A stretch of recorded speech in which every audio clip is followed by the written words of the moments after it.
Hello दोस्तों, this is Sachin Bansal और आज हम लोग शुरू करने वाले हैं cultural change sociology class 12th की बुक 2 का सेकंड चैप्टर। इससे पहले हम लोगों ने स्ट्रक्चरल चेंज किया था और अब हम इस चैप्टर के अंदर समझने वाले हैं कि इंडिया की कल्चर में क्या क्या चेंजेस आए अलग अलग वक्त पर। तो चलिए शुरू करते हैं। सबसे पहले इंडिया के सोशल स्ट्रक्चर की बात करते हैं। क्या है सोशल स्ट्रक्चर? सोशियोलॉजिस्ट जो हैं वो सोशल स्ट्रक्चर वर्ड से समझते हैं continuing arrangement of person in relationship defined और controlled by institution culture and socially established norm और पैटर्न ऑफ बिहेवियर। समझिए, थोड़ा सा लंबा चौड़ा लिख दिया है। सोशल स्ट्रक्चर जो है वो क्या है? एक आदमी के, एक पर्सन के रिलेशन। किससे रिलेशन? दूसरे पर्सन से, सोसाइटी से। और वो रिलेशंस किसके द्वारा कंट्रोल किए जाते हैं? इंस्टीट्यूशंस के जरिए। कास्ट भी अपने आप में एक इंस्टीट्यूशन है, रिलीजन भी अपने आप में इंस्टीट्यूशन है, फैमिली भी इंस्टीट्यूशन है, ध्यान रखिएगा। उनके जरिए कंट्रोल होते हैं और सोसाइटी के द्वारा कुछ नॉर्म्स बनाए हुए हैं, नियम बनाए हुए हैं। उन नियम्स के द्वारा उसके अंदर बदलाव आते हैं, नियम में भी बदलाव आते हैं और जिससे जो पैटर्न ऑफ बिहेवियर है वो भी चेंज होता है सोसाइटी का। ठीक है, जो है वो स्ट्रक्चर है फिलहाल। ठीक है, जो भी नियम अभी माने जा रहे हैं, जो भी नॉर्म्स अभी माने जा रहे हैं वो नियम हैं। आगे बढ़ते हैं। सोशल रिफॉर्म मूवमेंट 19th और 20th सेंचुरी के अंदर कब कब किन किन चीजों को लेकर आए? जो मेन इशू थे 19th और 20th सेंचुरी के अंदर इंडिया में, सती प्रथा आप लोगों को पता होगा। पति की मृत्यु के बाद यह माना जाता था कि महिला का अब कोई जीवन रहा नहीं है, उसका जीवन बिल्कुल बेकार है, तो उसे जिंदा पति के साथ जला दिया जाता था। दैट वाज सती प्रथा। ठीक है, हॉरिफिक। चाइल्ड मैरिज, बचपन में ही शादी कर देना, जो अब बैन है। बैन ऑन विडो रीमैरिज, पहले के टाइम में यह था कि एक विधवा शादी नहीं कर सकती। ठीक है, तो उसे उस चीज को रुकवाया और कहा कि नहीं, शादी करना उसका हक होना चाहिए। कास्ट डिस्क्रिमिनेशन, ये चार चीजों को लेके अलग अलग मूवमेंट्स हुई अलग अलग वक्त। और हिंदू धर्म में से कई ऐसी धाराएं निकली जिन्होंने इन प्रैक्टिसेस को चैलेंज किया। चाहे वो बुद्धिज्म हो, चाहे वो भक्ति मूवमेंट हो, चाहे वो सूफी मूवमेंट हो, इन लोगों ने हिंदू धर्म के अंदर इन चीजों को चैलेंज करना शुरू किया और लगातार उस टाइम की सोसाइटी का कल्चर था ये। ठीक है, उसको चैलेंज करना शुरू किया। 19th सेंचुरी के अंदर कई सारे रिफॉर्मर आए जिन्होंने इन इश्यूज को एड्रेस किया मॉडर्न कॉन्टेक्स्ट के अंदर। और उन्होंने ट्रेडिशनल जो टेक्स्ट थे, हमारे जो उपनिषद, हमारे जो पुराण हैं, उनका इस्तेमाल किया लोगों को समझाने के लिए और मॉडर्न आइडियाज को लोगों को समझाया, दोनों का मिक्स लोगों को समझाया। अब देखिए कौन कौन से रिफॉर्मर है। सबसे पहले है राजा राम मोहन रॉय, आप फोटो भी देख सकते हैं उनकी। राजा राम मोहन रॉय ने सती प्रथा को अपोज किया। राजा राम मोहन रॉय जो थे उन्होंने बनाया था ब्रह्मो समाज, अगर आपको नहीं पता तो लिख लो। ब्रह्मो समाज का स्टैब्लिशमेंट किया था उन्होंने और उसके जरिए सती प्रथा को उन्होंने खत्म करने की बात कही थी। इन्होंने कहा कि ह्यूमैनिटेरियन ग्राउंड्स पे और इंसान को जो नेचुरल राइट्स मिले हुए हैं उसके हिसाब से, इवन हिंदू शास्त्रों के अकॉर्डिंग सती प्रथा गलत है। और इन्होंने ब्रिटिशर्स को के साथ मिलके इसको बैन कराया था या उनके सपोर्ट से इसे बैन कराया था लीगली। उसके बाद है M G Ranade. M G Ranade जो थे इन्होंने एक किताब लिखी, the text of the Hindu law on the lawfulness and remarriage of widows. उन्होंने बात की कि कैसे रीमैरिज ऑफ विडो यानी एक विधवा की शादी बिल्कुल सही है और इवन वैदिक अथॉरिटी भी इसको अलाउ करती है। उन्होंने ऐसे ऐसे स्क्रिप्चर दिखाए पुराने जिसमें विडो रीमैरिज की बात की गई थी। उन्होंने एजुकेशन और मॉडर्न आइडियाज पर फोकस किया। उन्होंने कहा कि जो नई एजुकेशन है वो मॉडर्न, लिबरल और सेक्युलर होनी चाहिए।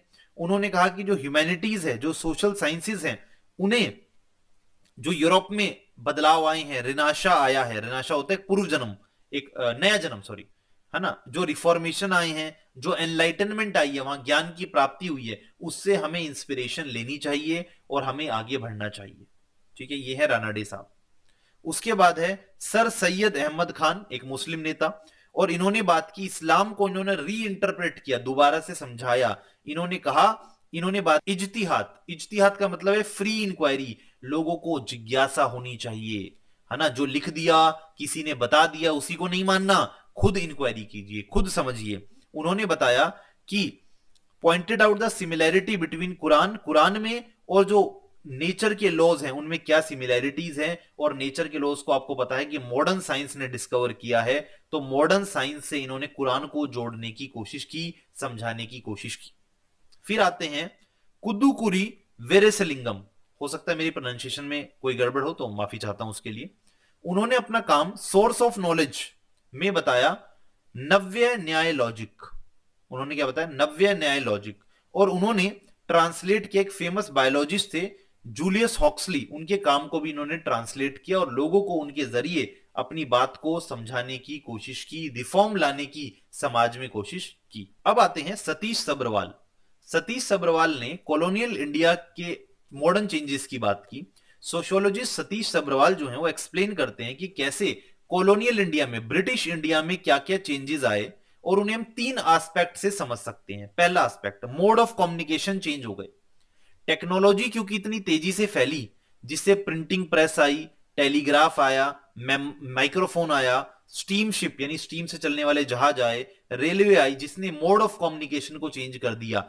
जो बात पहले पहुंचाने में सालों लग जाते थे, अब कई दिनों में या कुछ घंटों में पहुंच जाती है। रिफॉर्मर्स जो हैं उन्होंने भी अपने आइडियाज को एक्सचेंज करने के लिए इन्हीं चीजों का इस्तेमाल किया। केशव चंद्र सेन जो बंगाल से हैं, वो मद्रास उन्होंने विजिट किया 1864 में। पंडिता रामाबाई पूरे इंडिया ट्रेवल की अपने विचारों को लेके। कई सारे रिफॉर्मर इवन बाहर भी गए, दूसरे देशों में भी गए अपनी बात रखने के लिए, सुनने के लिए। कई सारे क्रिश्चियन मिशनरीज रिमोट विलेजेस तक पहुंचे, इंडिया के रिमोट रीजन्स तक पहुंचे, और आपको पता है उसका असर क्या हुआ? इंडिया के कई रीजन्स में क्रिश्चियनिटी फैली। नागालैंड में, मिजोरम में, मेघालय में वो लोग पहुंचे। ये सब क्यों हो पा रहा है? क्योंकि टेक्नोलॉजी आ गई है, प्रोग्रेस हुई है, जिससे आइडियाज मूव कर रही हैं तेजी से। दूसरा इन्होंने बताया फॉर्म्स ऑफ ऑर्गेनाइजेशन। इन्होंने नई नई ऑर्गेनाइजेशन बनने लगी। ब्रह्मो समाज बना बंगाल के अंदर, राजा राम मोहन रॉय के द्वारा बनाया हुआ। आर्य समाज बना पंजाब के अंदर। All India Muslim ladies conference बनी 1814 के अंदर। कई सारे रिफॉर्मर्स अपनी बात रखते थे पब्लिक मीटिंग्स में, न्यूज़पेपर्स में, जर्नल्स के अंदर। कई सारी राइटिंग्स को ट्रांसलेट किया गया दूसरी लैंग्वेज के अंदर। विष्णु शास्त्री ने ट्रांसलेट किया विद्यासागर की बुक मराठी के अंदर। विद्यासागर बहुत बड़े रिफॉर्मर थे बंगाल में, और उसे पब्लिश किया हिंदू प्रकाश में। उसके बाद तीसरी चीज, यानी ये बात हुई कि नई नई ऑर्गेनाइजेशन बन रही हैं जो अपनी बात कह रही हैं, जिससे समाज में बदलाव आ रहा है। ये है ईश्वर चंद्र विद्यासागर। ठीक है जी, आगे बढ़ते हैं। Nature of ideas. ये आइडियाज कैसे थे? ये ज्यादातर वो आइडिया थे जो फैल रहे थे, ये लिबरल आइडिया थे, खुले विचार थे, आजादी की बात थी। इसमें बात थी शादियों की, इसमें बात थी घर में काम करने की, इसमें बात थी विमेन का क्या नया रोल होना चाहिए as a mother, as a daughter. इसमें बात थी अपने कल्चर पे प्राइड लेने की, अपने ट्रेडिशन पे प्राइड लेने की, अपने हेरिटेज पर प्राइड लेने की, गर्व महसूस करने की। ये आइडियाज तेजी से फैलने लगी। बात हुई एजुकेशन की, कि एजुकेशन बहुत जरूरी है प्रोग्रेस के लिए, मॉडर्निटी के लिए। फीमेल एजुकेशन को लेके डिबेट्स होने लगी। ज्योतिबा फूले ने पहला स्कूल खोला पुणे के अंदर विमेन्स के लिए। ठीक है, कई सारे रिफॉर्मर्स ने आर्ग्यू किया कि विमेन को भी पढ़ना चाहिए। ठीक है, और उस टाइम पे कई जो प्रिविलेज महिलाएं थी उन्होंने पढ़ना भी शुरू किया, क्योंकि देखो प्रिविलेज क्लास से ही चीजों की शुरुआत होती है, क्योंकि लोअर कास्ट को इतनी जल्दी समझाना आसान नहीं है। ये ज्योतिबा फूले की फोटो लगी हुई है तो आप देख सकते हैं, बहुत ही महान व्यक्ति थे, महाराष्ट्र से थे। फूले समाज, ये एक बागबानी वाले समाज से आते थे, और उन्होंने काफी काम किया दलितों के लिए। अभी कुछ टाइम पहले एक मूवी भी आई थी फूले नाम से, हालांकि अभी किसी ओटीटी प्लेटफॉर्म पे नहीं है, बट कई अवार्ड उसने जीते थे। रिफॉर्मर्स मॉडर्न और ट्रेडिशनल दोनों आर्ग्यूमेंट, भाई सिंपल सी बात है, आपको समझाना है पब्लिक को, तो वो पब्लिक जो अभी भी कंजर्वेटिव है, पुराने आइडियाज में लदी हुई है, उसे समझाना अपनी बात। तो नए आइडिया से भी समझाओगे, और उनकी पुरानी जिन मान्यताएं हैं उन मान्यताओं के थ्रू भी समझाओगे उन्हें कि क्या सही है और क्या गलत है, विमेन एजुकेशन को क्यों सपोर्ट करना चाहिए। तो ट्रेडिशन वर्सेस मॉडर्निटी की जो डिबेट है उसकी बारे में बात होने लगी। ज्योतिबा फूले ने बताया कि आर्यंस के आने से पहले, प्री आर्यन यानी एंशियंट टाइम में उसे ग्लोरीफाई किया, और बताया कि कैसे विमेन का भी एक इंपॉर्टेंट रोल था सोसाइटी के अंदर। बाल गंगाधर तिलक ने आर्यन पीरियड को ग्लोरीफाई किया। ठीक है, फूले ने उससे पहले के पीरियड को ग्लोरीफाई किया। तो ये सब हुआ। तो ये तीन बातें सतीश सब्रवाल बता के गए कि ब्रिटिशर्स के टाइम पीरियड में कैसे आइडियाज फैले, मोड ऑफ कम्युनिकेशन से फैले, आइडियाज किस तरह के फैल रहे थे, ये सारी बातें उन्होंने बताई। अब आइए, सोशल रिफॉर्म मूवमेंट में अलग अलग तरह की थीम्स क्या है। कॉमन थीम्स एग्जिस्ट, कई सारी थीम्स सेम थी, कई लोग एक जैसी बातें कर रहे थे, लेकिन रिफॉर्म के मूवमेंट में चेंजेस थे। कोई अलग तरह से रिफॉर्म कर रहा है तो कोई अलग तरह से। पहला है फोकस ऑन कंसर्न, कई लोग कंसर्न्स पर फोकस थे। जैसे कई रिफॉर्मर्स जो थे वो ऐसे इश्यूज रेज कर रहे थे जो अपर कास्ट फेस कर रही थी, मिडिल क्लास फेस कर रही थी, विमेन फेस कर रही थी, और कुछ ऐसे रिफॉर्मर थे जो बात कर रहे थे लोअर कास्ट की, कई अपर कास्ट की तो कई लोअर कास्ट की, तो उनके कंसर्न अलग अलग थे। दूसरा, डिफरेंट एक्सप्लेनेशन फॉर जो सोशल इविल समाज में है उसकी अलग अलग तरह से लोग एक्सप्लेनेशन दे रहे थे। कुछ लोगों का मानना था कि जो इविल्स आए हैं, ये जो बुराइयां आई हैं, ये हिंदुइज्म की ट्रू स्पिरिट क्योंकि खत्म हुई है, डिक्लाइन हुई है, इसलिए ये बुराइयां समाज में आ गई हैं।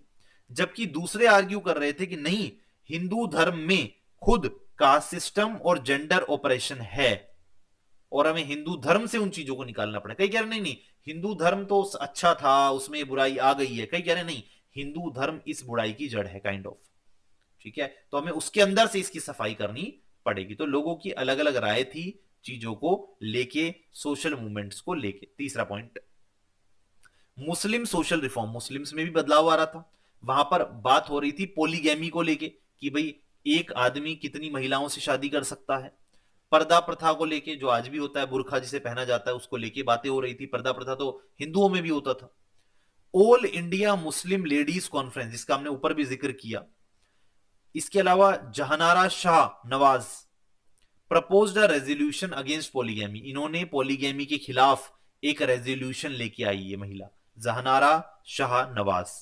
उन्होंने आर्ग्यू किया कि जो पॉलीगैमी है, जो कुछ मुस्लिम्स प्रैक्टिस करते हैं, ये कुरान की ट्रू स्पिरिट के खिलाफ है, कुरान ऐसा इजाजत नहीं देता। उन्होंने कहा कि कोई भी एजुकेटेड विमेन जो है, ये उसकी ड्यूटी है कि वो अपनी फैमिली को समझाए, उसे इन्फ्लुएंस करे और इस प्रैक्टिस को बंद करे।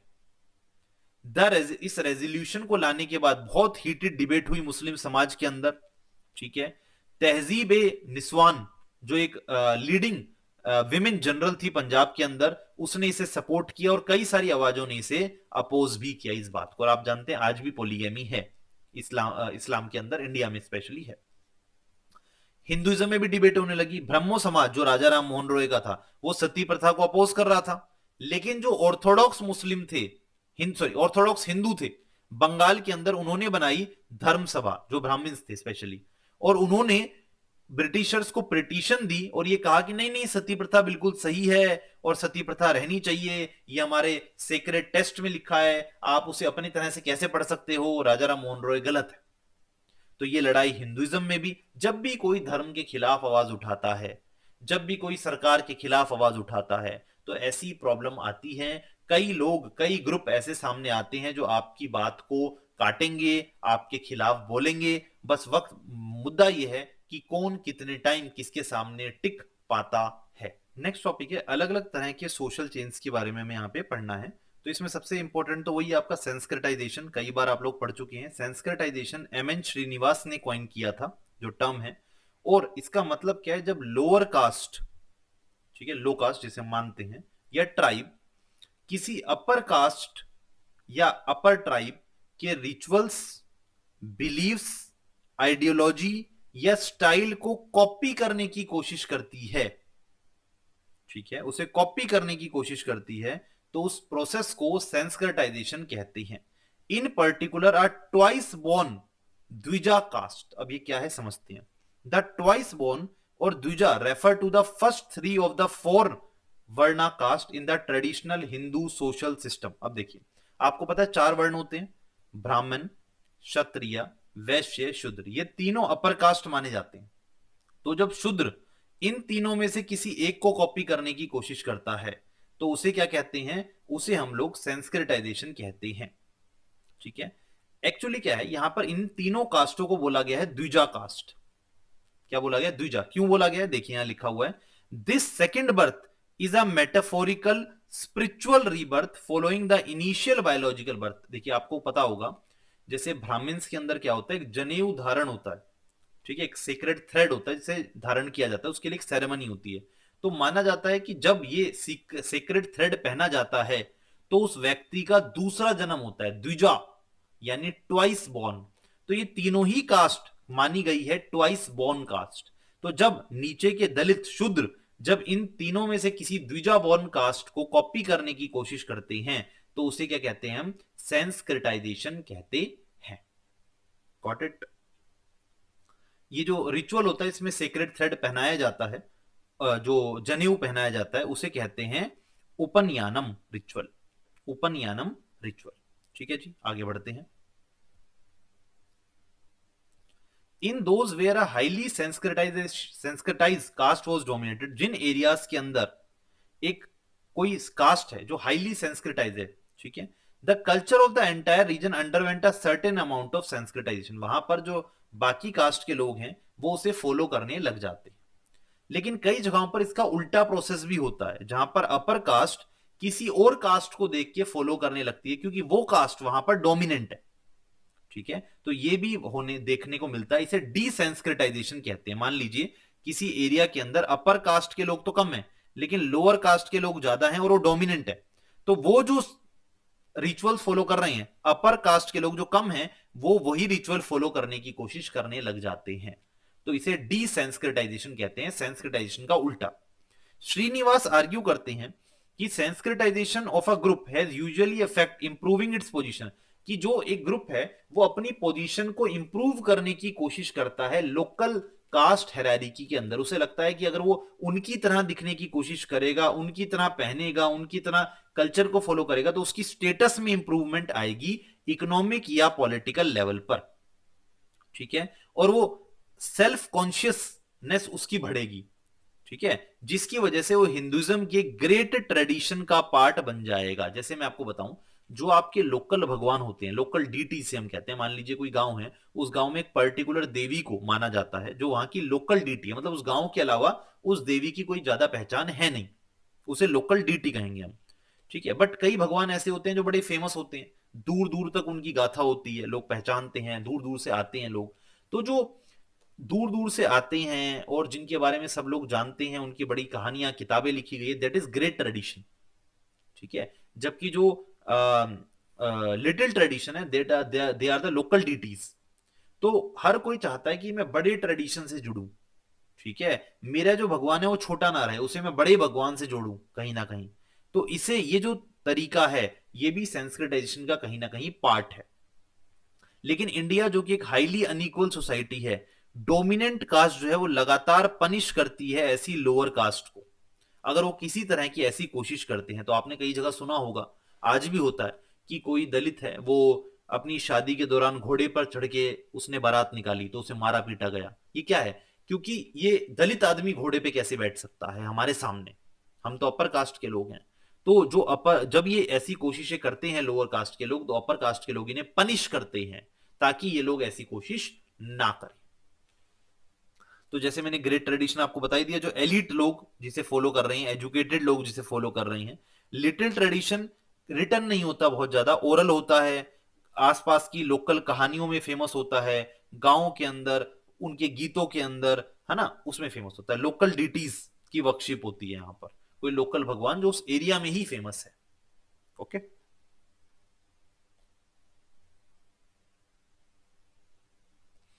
अब ये आपके लिए नया है, सेंस्क्रिटाइजेशन के क्रिटिसिज्म। ठीक है, उसके खिलाफ क्या क्या बातें रखी गई दूसरे सोशियोलॉजिस्ट के जरिए। सिंपल सी बात है, पहला इन्होंने बताया एग्जेचरेशन ऑफ मोबिलिटी। आप कह रहे हो कि लोअर कास्ट जो है वो ऊपर बढ़ रही है सोशल लेडर पर, बट ऐसा नहीं है। It only allows positional change, कुछ लोगों की पोजिशनल चेंज होती है लेकिन स्ट्रक्चर में कोई चेंज नहीं आता। कास्ट सिस्टम के अंदर वो सेम रहता है, इंटैक्ट रहता है। तो आप जो मोबिलिटी की बड़ी बड़ी बातें कर रही हैं ये बात पूरी तरह ठीक नहीं है, पहली। दूसरा, अपर कास्ट को आप पहले ही सुप्रीम मान रहे हो, आप मान रहे हो कि लोअर कास्ट इंफीरियर है और अपर कास्ट सुपीरियर है, और वो लो इंफीरियर से सुपीरियर की तरफ जाना चाहते हैं। ठीक है, तो आप पहले से ही मान रहे हो कि अपर कास्ट डिजायरेबल है, ऐसा ही होना चाहिए। ठीक है, ये गलत है, इस तरह से थ्योरी को मान के मत चलिए। तीसरा, जस्टिफिकेशन ऑफ इनइक्वालिटी, आप लेजिटिमेट कर रहे हो क्या कास्ट हायरार्की को, कि नहीं ये तो ऐसा ही होता है कि लोअर कास्ट अपर कास्ट में जाती है, अपर कास्ट और अपर कास्ट में जाती है, तो आप प्योरिटी, पॉल्यूशन और एक्सक्लूजन को लीगली एक्सेप्ट कर रहे हो, लेजिटिमाइज कर रहे हो अपनी थ्योरी के जरिए। चौथा, एडॉप्शन ऑफ रिग्रेसिव प्रैक्टिसेस, कई बार ऐसा भी देखने को मिलता है कि वो सिर्फ अच्छी प्रैक्टिसेस ही नहीं, बुरी प्रैक्टिसेस भी कॉपी कर लेते हैं अपर कास्ट से। जैसे अपर कास्ट के अंदर कई सारी प्रॉब्लम है, जैसे डाउरी की प्रॉब्लम है, वो डाउरी की प्रॉब्लम कॉपी हो रही है, ठीक है ना। प्रैक्टिसिंग डिस्क्रिमिनेशन, दूसरी कास्ट के साथ जो लोअर कास्ट है वही दूसरी अपनी लोअर कास्ट के साथ डिस्क्रिमिनेशन करने लग जाती है, तो ये प्रॉब्लम चल रही है, यानी ऐसी चीजें भी कॉपी हो रही हैं।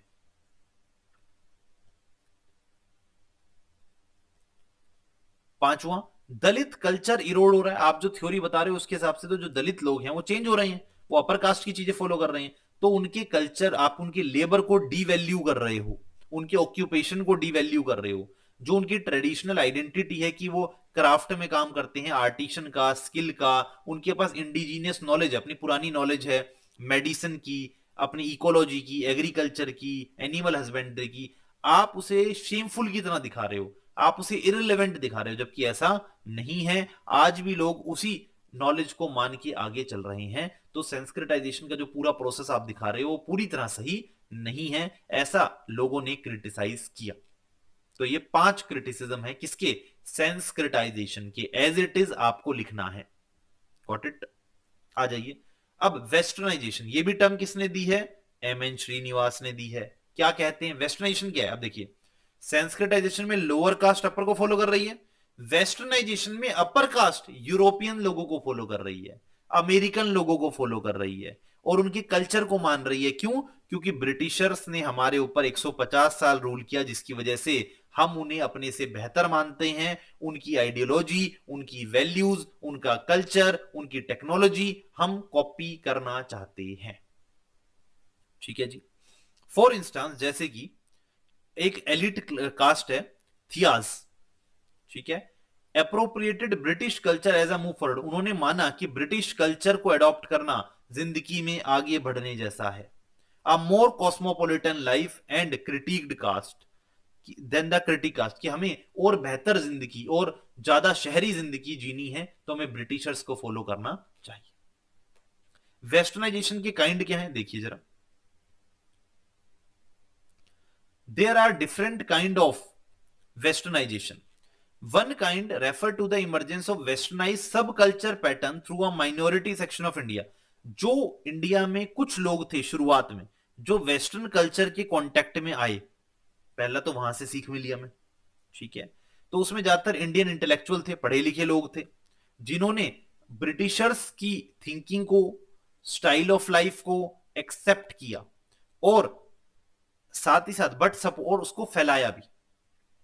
Many of the early 19th century, शुरुआत में कई अर्ली 19th सेंचुरी के जो रिफॉर्मर्स थे वो इसी तरह के थे, ठीक है। अपार्ट फ्रॉम दिस, इसके अलावा there has also been general spread of western cultural trait, कई सारे वेस्टर्न कल्चरल ट्रेट भी फैलने लगे, जैसे टेक्नोलॉजी का इस्तेमाल करना, उनकी ड्रेस, उनका फूड, अपनी फूड हैबिट में चेंज करना, स्टाइल में चेंज करना जनरल हो गया, आम हो गया पूरे देश के अंदर। और जो मिडिल क्लास सेक्शन है, घरों में उनके घर में टेलीविजन सेट आया, फ्रिज आया, ये dining table I, chair I living room के अंदर, ये सारी चीजें वेस्टर्नाइजेशन के जरिए ही शुरू हुई, क्योंकि उन्होंने देखा कि भाई ये लोग हमसे बेहतर जिंदगी जी रहे हैं और हम एस्पायर करते हैं कि हम भी ऐसी जिंदगी जीना चाहते हैं, ठीक है। Apart from ways of life के अलावा, थिंकिंग के अलावा, जो वेस्ट है उसने इंडिया की आर्ट को भी इन्फ्लुएंस किया, लिटरेचर को भी इन्फ्लुएंस किया। एक आर्टिस्ट थे रवि वर्मा, बड़े फेमस हैं ये रहे रवि वर्मा। इसके अलावा अबिंद्रनाथ टैगोर, जो रविन्द्रनाथ टैगोर की ही कजन थे, चंदू मेनन, बंकिम चंद्र चट्टोपाध्याय जिन्होंने वंदे मातरम लिखा, इन सब ने कॉलोनियलिज्म जो आइडियाज हैं, उनकी थिंकिंग है, उनका जो आर्ट है, उनका लिटरेचर है, उसे काउंटर किया, ठीक है, और अपना आर्ट, अपना literature, Indian tradition, Indian paintings को आगे बढ़ाने की कोशिश की, क्योंकि वो तो उस टाइम एक लड़ाई झगड़ा चल ही रहता था। आज के टाइम में अब आप देखो तो इंडिया में क्या है, इंडिया में दो तरह की आवाजें हैं, एक जो कह रही है नहीं हमें अपने रूट्स पे दोबारा जाना चाहिए, पुरानी हमारी जो ग्लोरी है उसको हमें लौटाना चाहिए, हिंदुइज्म की बात करते हैं। और दूसरी तरफ वो लोग हैं जिनका मानना है कि हमें आगे बढ़ना चाहिए, ये बातें पुरानी हो गई हैं और हम अब आगे की तरफ देखें, हमसे आगे चाइना निकल रहा है, अमेरिका निकल रहा है, उसकी तरफ देखें। तो ये लड़ाई तो हमेशा से रही है। नोट, श्रीनिवास जो है वो सजेस्ट करते हैं कि जो लोअर कास्ट के लोग हैं वो संस्कृताइज होना चाहते हैं, जबकि जो अपर कास्ट के लोग हैं वो वेस्टर्नाइज होना चाहते हैं। यही बात मैं आपको बता रहा हूं। अब देखिए छोटी सी केस स्टडी है, यहाँ पे एक पोर्ट्रेट है, इसको बस बताया हुआ है। इस पोर्ट्रेट में आपको लग रहा होगा दो बच्चे दिख रहे हैं, तीन लोग दिख रहे हैं पीछे। 1870 में रवि वर्मा ने received his first paid commission, उन्हें पैसा मिला था ये एक पेंट करने के लिए पोर्ट्रेट, जो कृष्ण मेनन फैमिली से जुड़ी हुई थी, कि जाके पलट Krishna Menon family. It discuss the portrait of the family, ये फैमिली जो है ये केरला की मेट्रिलीनियल कम्युनिटी, यानी यहां पर मां पावर में है, यानी मां के जरिए प्रॉपर्टी जा रही है बेटी को, मेट्रिलीनियल। अगला है मॉडर्नाइजेशन। 19th और 20th सेंचुरी में यह टर्म बहुत ज्यादा आने लगी कि भाई अब हमें कुछ नए पॉजिटिव और डिजायरेबल वैल्यूज की तरफ आगे बढ़ना चाहिए। मॉडर्नाइजेशन बेसिकली क्या है, ये अब देखो पेपर में आता है बहुत, आप लोग अपनी मर्जी से बनाने की लिखने की कोशिश करते हैं, वो मत कीजिए। पढ़िए सोशियोलॉजी क्या कह रहा है, तभी तो। अगर आपको खुद ही लिखना होगा अपनी जनरल नॉलेज से तो बात ही क्या है फिर। सोशियोलॉजिकल नॉलेज का इस्तेमाल करो, टर्म्स का इस्तेमाल करो, तब पेपर में आएंगे नंबर। हम लोग यहां लैक कर रहे हैं, ध्यान रखिए। मॉडर्नाइजेशन रेफर करता है टेक्नोलॉजी में इंप्रूवमेंट, प्रोडक्शन प्रोसेस में इंप्रूवमेंट। ये वर्ड नहीं लिखोगे आप, टेक्नोलॉजी वाला फिर भी लिख दोगे, प्रोडक्शन प्रोसेस नहीं लिखते आप लोग। डेवलपमेंट का पाथ जो यूरोप ने, नॉर्थ अमेरिका ने फॉलो किया, एंड सजेस्टेड, और ये बोलते हैं कि दूसरी सोसाइटीज को भी यही फॉलो करना चाहिए डेवलपमेंट का पाथ, अगर उन्हें आगे बढ़ना है तो। आप लोग लगातार स्क्रीनशॉट लेते रहना, नोट्स आपके सामने है, बढ़िया नोट्स बनाए हुए हैं, आपको किसी तरह की कोई दिक्कत नहीं होगी। लास्ट है सेक्युलराइजेशन। अब ये भी आप खुद बना के लिखने की कोशिश करोगे कि भाई सब धर्म बराबर हैं, फलाना है ढिमकाना है। ध्यान दो क्या लिखा है उसको, ध्यान दो, पढ़ो फिर समझो फिर लिखो।